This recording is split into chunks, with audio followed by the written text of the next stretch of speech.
अस्सलाम वालेकुम, welcome to my channel. और आज हम जो थ्योरी डिस्कस करने वाले हैं वो बांदूरा की थ्योरी है, सोशल लर्निंग की थ्योरी, डिस्कवरी लर्निंग। ठीक है, तो हम देखते हैं कि डिस्कवरी लर्निंग क्या है और जो हमारे बांदूरा है वो क्या कहते हैं। तो डिस्कवरी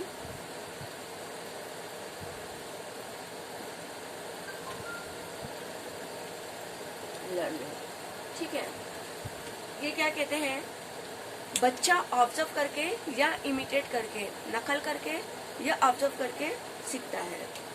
क्या करके? ऑब्जर्व या फिर नकल करके बच्चे सीखता है। इन्होंने बात आता है कि एक्सपेरिमेंट किया था जिस बच्चों को लेकर, कुछ बच्चों को लेकर ग्रुप बनाकर उन्होंने क्या किया था, एक डॉल लिया था, वो मारते हैं ना जिसको, तो वो डॉल लिया था और वो उसकी सबसे पहले बच्चे को पिक्चर दिखाया जिसमें बच्चे देखते हैं कि किस तरह से जो एक्टर रहता है वो डॉल को मारता है। ठीक है, वो देखने के बाद वो बच्चों को उस डॉल के साथ वैसे ही कमरे में छोड़ते हैं और ये देखने के लिए कि बच्चे क्या करते हैं।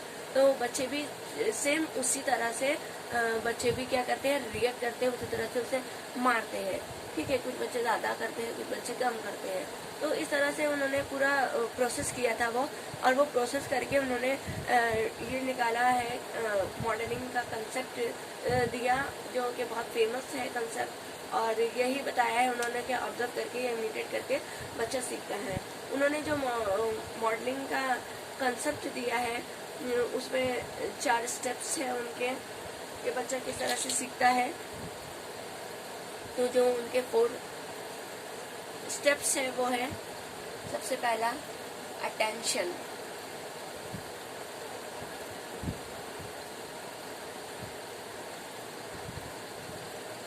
हम ध्यान या रुझान ऐसे ही कुछ कहेंगे। ठीक है, अटेंशन, जब तक हम किसी भी चीज को ध्यान नहीं देंगे, अटेंशन नहीं देंगे, तब तक हमें वो चीज समझ में नहीं आएगी। ठीक है, हमें किसी भी चीज को समझना है तो हमें उसकी तरफ अटेंशन देना होगा, ध्यान देना होगा, तभी हम जाकर वो चीज को समझ पाएंगे। ठीक है, उसके बाद आएगा रिटेंशन।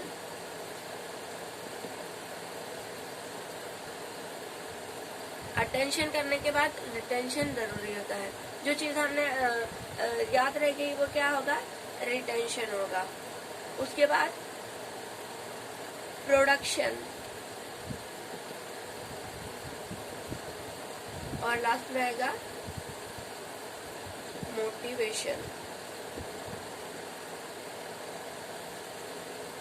सबसे पहले अटेंशन देंगे, फिर अटेंशन देने के बाद रिटेंशन होगा, हमें याद रह जाएगा, फिर हम वो प्रोटेक्ट करेंगे उसको, और फिर मोटिवेशन होगा।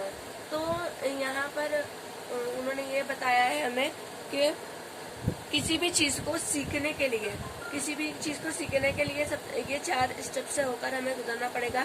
तो हम तभी सीख पाएंगे जब हम अटेंशन देंगे, फिर हमें उसे याद रखना होगा, फिर हम उसको दोबारा करेंगे, और फिर मोटिवेशन ये बहुत ज्यादा अहमियत रखता है। मोटिवेशन जब तक हमें नहीं मिलेगा तब तक हम वो करने की भावना हमें नहीं जागेगी, रुचि नहीं जागेगी, दिलचस्पी नहीं जागेगी।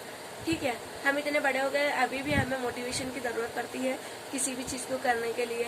एग्ज़ाम को करने के लिए, अभी सीटेट के लिए ही हमें बहुत ज़्यादा मोटिवेशन की ज़रूरत है। तो इसी तरह से उन्होंने ये बताया है। ठीक है, और सेल्फ एफिशिएंसी भी इन्होंने ही बताया है। सेल्फ एफिशिएंसी यानी कि बच्चे को खुद पर भरोसा हो। ठीक है, तो ये इनकी थ्योरी थी। अब हम आगे क्वेश्चंस डिस्कस करेंगे। क्वेश्चन से पहले हम ये देख लेते हैं कि नेचर और नर्चर में क्या डिफरेंस है। ठीक है, तो नेचर जो है वो क्या है, हमारी हेरिडिटी है, हाँ, और जो नर्चर है वो इन्वायरमेंट या माहौल। तो आई होप कि आप समझ गए होंगे। अब हम लेते हैं question.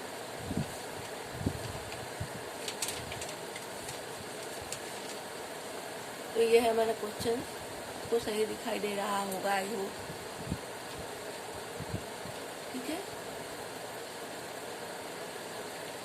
Ram is watching Salman Khan's perform dance with full attention. He is also able to retain all the steps performed by him. but he did not perform the steps immediately and later tried to perform them after 1 week at the wedding, but he was not able to perform which of the following factors is acting Ram from preventing to perform those steps at the wedding। कि जो राम था उसने क्या करा, सलमान खान का एक performance देखा कि सलमान खान डांस कर रहा था किसी इसमें, तो उसने क्या किया, उसको उसके स्टेप्स को अच्छे से देखा, अच्छे से अटेंशन होकर अटेंशन के साथ देखा, लेकिन वो उसने परफॉर्म भी किया, लेकिन उसने तब उसकी प्रैक्टिस नहीं की। और उसके बाद जब एक हफ्ते के बाद उसने क्या किया, एक हफ्ते के बाद उसने ट्राई किया डांस करने की, वो स्टेप्स को ट्राई करने की, तो उसको वो स्टेप्स नहीं आए। तो ऐसा क्यों हुआ? अटेंशन नहीं दिया था, मोटिवेशन नहीं मिला था, मदर रिप्रोडक्शन, मोटर रिप्रोडक्शन या फिर रिटेंशन। तो क्या आएगा इसमें? अटेंशन तो उसने दिया था लेकिन उसने रिटेंशन नहीं किया, ठीक है, उसमें ध्यान में नहीं रहा, उसने उसकी प्रैक्टिस नहीं किया जिसकी वजह से उसके ध्यान में नहीं रहा, तो इसका आंसर आएगा रिटेंशन, ठीक है। स्टूडेंट्स एब्जॉर्ब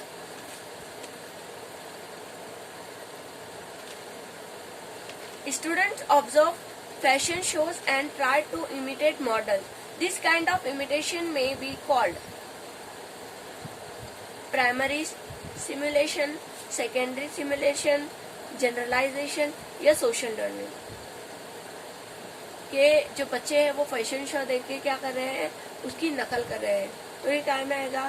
तो हमने ये पढ़ा है बांदुरा की सोशल लर्निंग में, तो इसका आंसर हो जाएगा सोशल लर्निंग, ठीक है।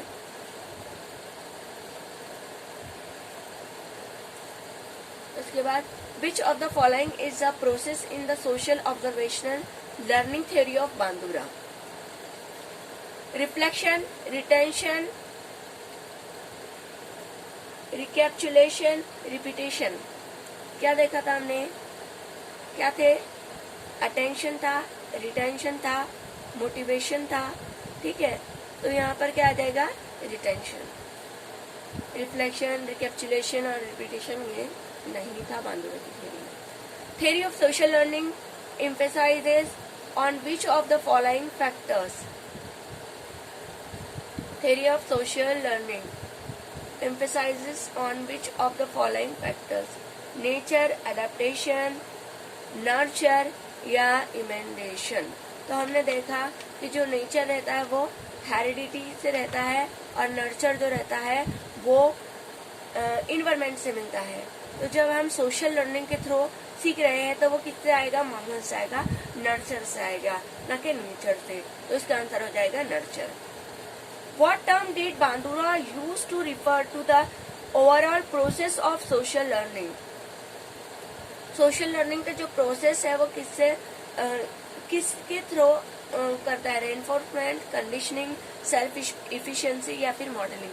तो हमने देखा कि अल्बर्ट बांदुरा ने मॉडलिंग के थ्रू सोशल लर्निंग के प्रोसेस किया है, ठीक है। कुछ करके सीखना, इमिटेशन करके, ठीक है। Thanks for watching this video. I hope कि आपको समझ में आया हो, थोड़ा बहुत आपकी हेल्प हुई हो, तो आप अपने गवर्नमेंट से याद रखिएगा।